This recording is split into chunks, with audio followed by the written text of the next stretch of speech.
For our final example in polar coordinates, we're trying to find the volume bounded above the cone z equals root x squared plus y squared and below the unit sphere. So we really don't have a lot of volume in this problem, right? So I drew a diagram just to kind of get an idea. I know the unit sphere goes below the xy plane. However, because in this case z is greater than or equal to 0 by the domain of the function, then we don't necessarily have to worry about anything below the xy plane. To be able to figure out the limits of integration, we probably need a formula for the unit sphere. Well, formula for the unit sphere. Unit circle is x squared plus y squared is equal to 1. Unit sphere, x squared plus y squared plus z squared is equal to 1. So this is our unit sphere. Okay. And then if we solve this for z, z would be equal to technically plus or minus the square root of 1 minus x squared minus y squared. All right.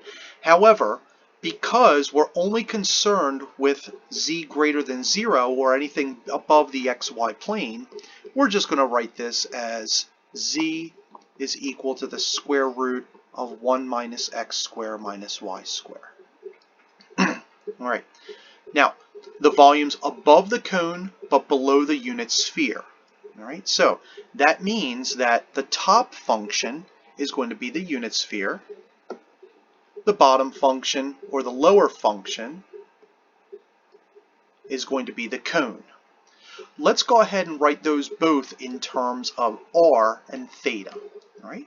Clearly, we could rewrite the unit sphere as 1 minus r squared if we chose to, since x squared plus y squared is r squared.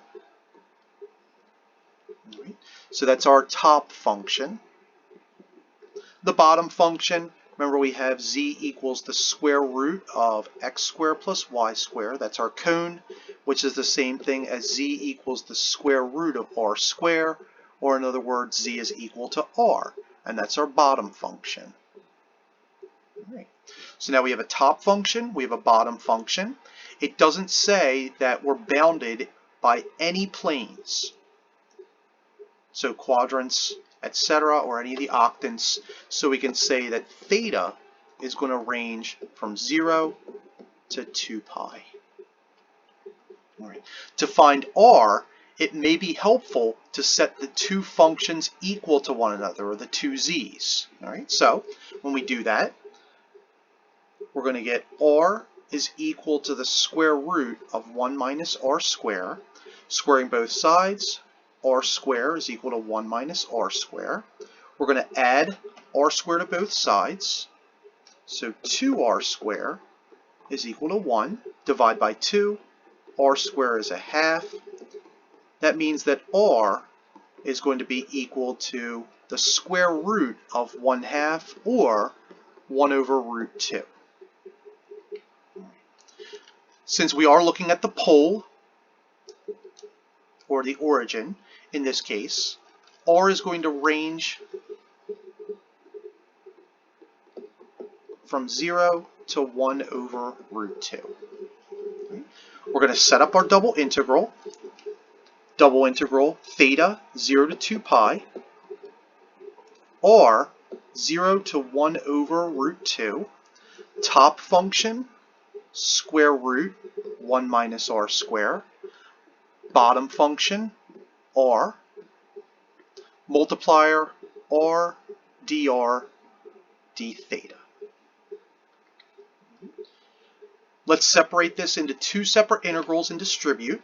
Right, so now we're going to get integral 0 to 2 pi dr. Again, we're allowed to do this because all four of the bounds are constants. Integral 0 to 1 over root 2 times distributing r square root 1 minus r squared minus r squared, since r times r, dr.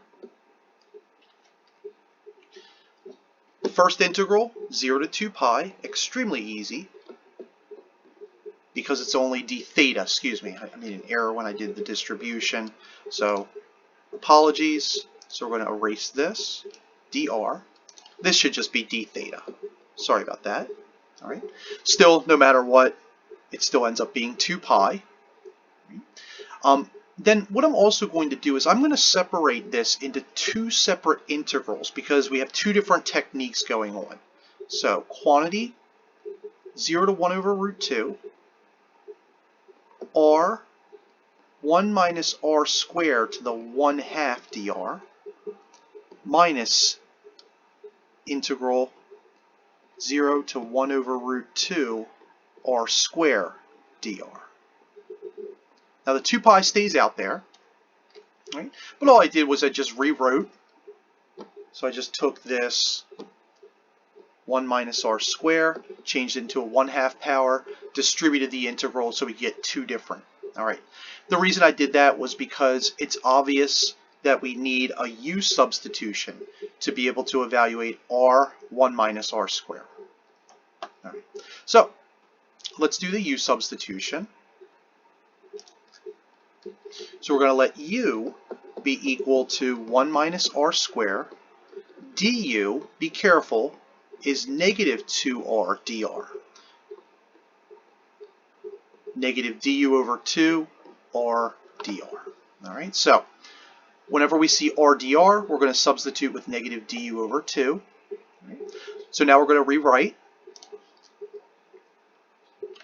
So now we have the 2 pi. We now have the integral from a to b. We have, instead of r dr, and then we're going to have square root of u, since 1 minus r squared is u, all right, or u to the 1/2. So let's just go back, make that u to the 1/2, make it nice and easy. But then we also have minus du over 2. Right? We still have minus that r squared. Okay, so don't forget about that integral from 0 to 1 over square root of 2 of r squared dr. Right. Now we can integrate both. Hopefully now they're fairly easy. All right, so this is going to be 2 pi. I'm going to factor out the minus 1/2. U to the 1/2 becomes u to the 3/2 by adding 1, dividing by the new exponent. We're going to divide by 3/2.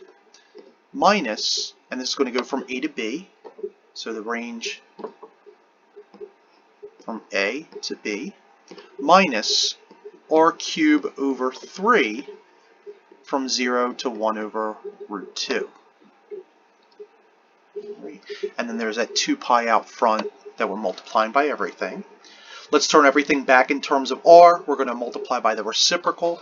So now we get 2 pi times opposite. Negative 1/2 divided by 3/2 is going to be negative 1/3. U to the 3/2, that's going to be minus 1 minus r squared to the 3/2 minus 1/3 r cubed. Since they're both back in terms of r, 0 to 1 over root 2. Unfortunately, 0 does not cancel out. Well, in this case, actually, fortunately, because I believe if it didn't, then we would probably end up with a negative volume, which means that we probably have a black hole. That's not good. All right, so you get a little bit more room here before we proceed. Maybe. Computer doesn't want to cooperate with me. Apologies. Let's see if I can go over here and get it. Nope. Okay. Well, no matter.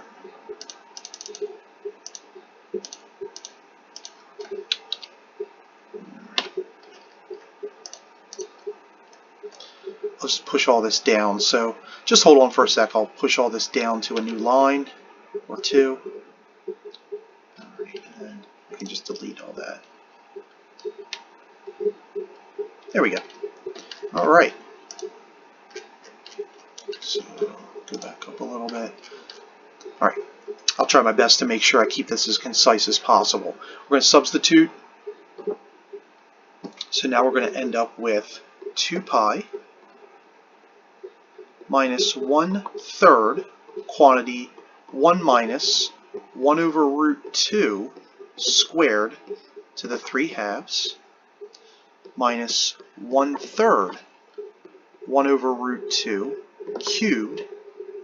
We have to substitute 0 in, so that's going to be minus 2 pi minus 1/3 1 minus 0 square to the 3/2 minus 1/3 0 cubed. A little bit more computation. 2 pi minus 1/3 1 minus 1/2 squared. This whole thing is going to become 1 minus 1/2, so that's going to be 1/2 to the 3/2 power. So that's going to be 1/2 to the 3/2 power minus 1/3. This is going to become 1 over root 2 cubed. And then minus a negative 1/3. That just becomes a plus 2 pi times 1/3. This just becomes 1 minus 0 squared, which is 1. 1 to the 3/2 is going to be 1. So this just becomes plus 2 pi thirds. Almost done. This should be closed off because the 2 pi thirds is taken care of. All right. This term right here, so this term right here, this could be written as 1 over 2 to the 3/2 power. So if I factored out a square root of 1 is 1, and then the square root of root 2, if I factor out the square root, it's a 1/2. All right, so I'm going to have to get a little bit more room here, so be patient with me. I'll just go all the way back up here. All right, so we get 2 pi still. So 2 pi quantity. So we have that 1/3. So we have this animal right here, negative 1/3, 1/2 to the 3/2.